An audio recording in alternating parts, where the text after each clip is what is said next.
नमस्कार दोस्तों, आज बात करते हैं बाबरी मस्जिद विध्वंस मामले के ऊपर। दोस्तों, अयोध्या में 6 दिसंबर 1992 को विवादित ढांचे को गिराने के मामले में लखनऊ की सीबीआई की विशेष अदालत में जज सुरेंद्र कुमार यादव ने 28 साल बाद आज एक ऐतिहासिक फैसला सुनाया है। दोस्तों, मैं आपको बता दूं, 2000 पन्नों का ये फैसला है और अदालत ने सभी आरोपियों को इसमें बरी कर दिया है। पूरे केस में दोस्तों 49 लोगों के खिलाफ चार्जशीट यानी कि आरोप पत्र जो है वो दाखिल किया गया था, जिनमें से 17 लोगों का निधन हो चुका है और 32 आरोपियों को बरी कर दिया गया है। यानी कि 49 लोगों में से 17 लोगों की डेथ हो चुकी है और 32 लोगों को उसमें बाइज्जत बरी कर दिया गया है। दोस्तों, अब बात करते हैं कि जो इस केस के जो इम्पोर्टेंट फैक्ट्स है या वो इम्पोर्टेंट बातें जिनके वजह से कोर्ट ने सभी आरोपियों को बरी किया है। दोस्तों, कोर्ट ने कहा कि जो मस्जिद का विध्वंस है वो सुनियोजित नहीं था। मतलब कोर्ट ने कहा कि मस्जिद के जो विध्वंस की पूर्व योजना नहीं थी और इसके पीछे कोई आपराधिक साजिश आरोपियों की नहीं थी, बल्कि यह घटना अचानक हुई। कोर्ट ने कहा कि अराजक तत्वों यानी कि असामाजिक तत्वों ने ढांचा गिराया था और जिन पर आरोप लगाया है या जिन्हें आरोपी बनाया है उन आरोपियों ने अराजक तत्वों सामाजिक तत्वों को रोकने का प्रयास किया था और ना ही किसी को उकसाया है आरोपियों ने। कोर्ट ने कहा है साफ साफ। कोर्ट ने कहा कि आरोपियों के खिलाफ पर्याप्त सबूत नहीं है और सीबीआई की ओर से जो जमा किए ऑडियो या वीडियो जो सबूत है उनकी प्रामाणिकता की जांच नहीं की जा सकती। और कोर्ट ने कहा कि भाषण का जो ऑडियो है वह साफ नहीं। कोर्ट ने कहा कि अभियुक्तों द्वारा विवादित परिसर में कोई ऐसा कार्य नहीं किया गया जिससे दूसरे संप्रदाय की भावना को ठेस पहुंची हो अथवा किसी प्रकार से राष्ट्र की एकता व अखंडता प्रभावित हुई। दोस्तों, ये तो रही वो इम्पोर्टेंट फैक्ट्स की बात। अब मैं आपको जो कोर्ट ने फैसला सुनाया है उसकी प्रति को भी एक बार पढ़कर बता देता हूँ। जो उसका मेन आदेश जो लास्ट में दिया है वो क्या है। तो पहले जान लेते हैं इस केस में अभियुक्त कौन कौन थे, कितने थे और कोर्ट ने उनके ऊपर किन धाराओं के अंतर्गत आरोप लगाया गया। तो सबसे पहले जो न्यायालय पीठासन अधिकारी विशेष न्यायालय अयोध्या प्रकरण लखनऊ पीठासन अधिकारी श्रीमान ऑनेबल जस्टिस जो है ऑनेबल जज श्री सुरेंद्र कुमार यादव जी हैं। और इसके बाद में सरकार पवन कुमार पांडे, सरकार बनाम संतोष दुबे, सरकार बनाम लाल कृष्ण अडवाणी एंड अदर्स, सरकार बनाम कल्याण सिंह और सरकार बनाम ओम प्रकाश पांडे का ये केस है।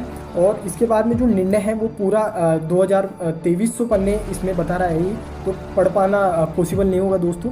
तो मैं आपको सबसे पहले बता देता हूँ कि जो इनके ऊपर जो चार्ज फ्रेम किया गया, आरोप जो लगाए गए वो किन सेक्शंस में लगाए गए।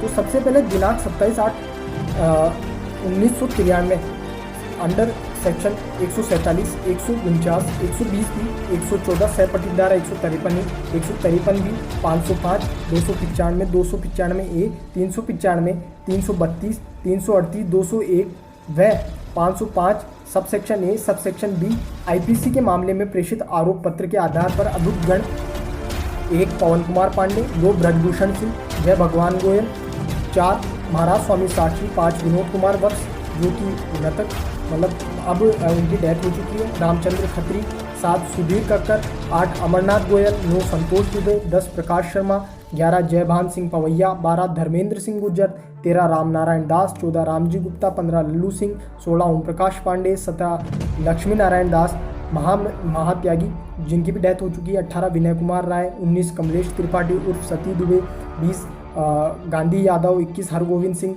उनकी भी डेथ हो चुकी है, 22 विजय बहादुर सिंह, 23 नवीन भाल शुक्ला और 24 रमेश प्रताप सिंह जिनकी भी डेथ हो चुकी है, 25 आचार्य धर्मेंद्र देव, 26 रविंद्रनाथ श्रीवास्तव, 27 देवेंद्र बहादुर राय जिनकी भी डेथ हो चुकी है, 28 अशोक सिंगल उनकी भी डेथ हो चुकी है, 19 गिरिराज किशोर उनकी भी डेथ हो चुकी है, 30 लालकृष्ण अडवाणी जी, 31 मुरली मनोहर जोशी जी, 32 विष्णु हरि डालमिया जी जिनकी भी डेथ हो चुकी है, 33 विनय कटियार, 34 उमा भारती जी, 35 साध्वी रितंबरा, 36 मोरेश्वर सावे जिनकी भी डेथ हो चुकी है, 37 महंत अवैधनाथ जिनकी डेथ हो चुकी है, 38 रामविलास वेदांती, 39 धर्मदास, 40 महंत नृत्य गोपाल दास। 41 महामंडलेश्वर जगदीश मुनि महाराज, जिनकी भी डेथ हो चुकी है।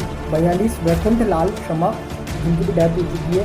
और 43 परमहंस रामचरण दास, जिनकी भी डेथ हो चुकी है। 44 डॉक्टर सतीश कुमार नागर, जिनकी भी डेथ हो चुकी है। 45 बाबा साहब ठाकरे, जिनकी भी डेथ हो चुकी है। 46 कल्याण सिंह। 47 सतीश प्रधान। 48 चंपत राय के विरुद्ध न्यायिक परीक्षण किया गया। श्रीमती विजय राजे सिंधिया की मृत्यु आरोप पत्र दाखिल करने के उपरांत वह संज्ञान लिए जाने से पूर्व हो गई। आप देख रहे हैं कि ये जो कोर्ट का ऑर्डर है, फैसला है, वो हम पढ़ेंगे। अभियुक्तगण पवन कुमार पांडे, ब्रजभूषण शरण सिंह, जय भगवान गोयल, ओम प्रकाश पांडे को धारा 100 and 100 yo 120 B, 147, 153 A, safety धारा 149/120 बी, 153 बी, सेपटी धारा 149/120 बी, 295 सेपटी धारा 149/120 बी, 295 ए, सेपटी धारा 149/120 बी, 505 सेपटी धारा 149/120 बी, 395, 332 सेपटी धारा 149 विकल्पत है, 338 सेपटी धारा 149 व धारा 201 सेपटी धारा 149 भारतीय दंड संहिता के अंतर्गत लगाए गए आरोपों से दोष मुक्त किया जाता है।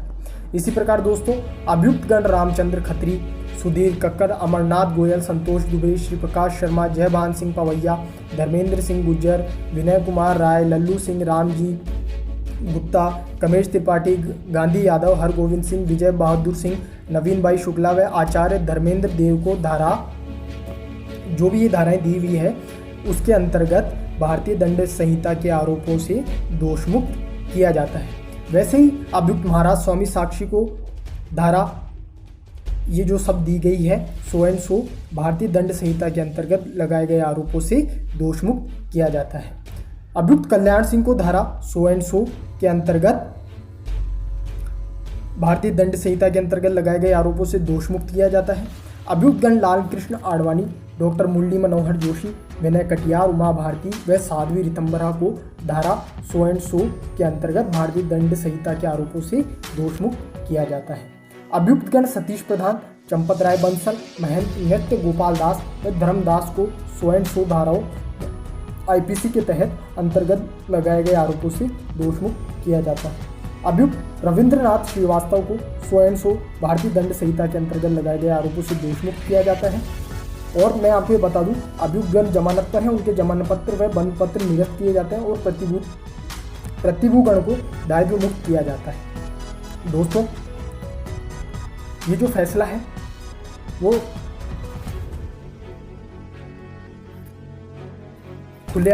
खुले जो न्यायालय में उसमें उद्घोषित किया गया है। आशा करता हूँ ये जानकारी आपको जरूर पसंद आएगी। आपके अधिकार ही आपके शस्त्र हैं और आपके अधिकार ही आपको सशक्त बनाते हैं। जानिए आपके अधिकारों को मेरे साथ वकील की कलम से। Thanks for watching, keep supporting, keep love. जय हिंद, जय भारत, वंदे मातरम।